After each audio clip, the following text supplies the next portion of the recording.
as an Indigenous person working in this sector, I think there was a few tears shed over reading this report because it's so good. It includes so many different voices and perspectives. The Canadian Museums Association has released a report calling for more funding and support for Indigenous-led organizations and initiatives.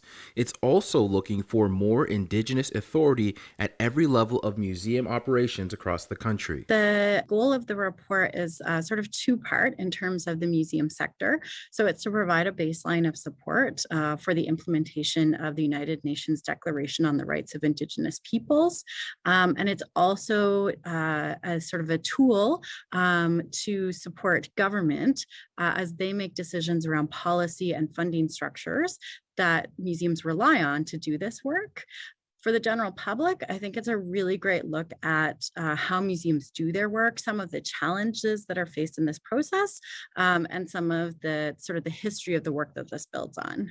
The report is titled Move to Action, Activating United Nations Declaration on the Rights of Indigenous Peoples in Museums.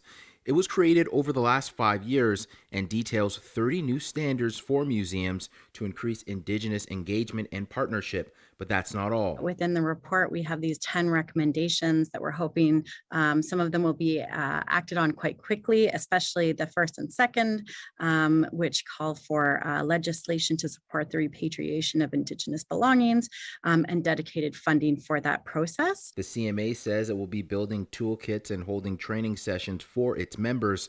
The association represents over 2,700 museums in the country. You can find a link to the full report on our website, citynews.ca/extras. In Toronto, I'm Brandon Rowe for City News.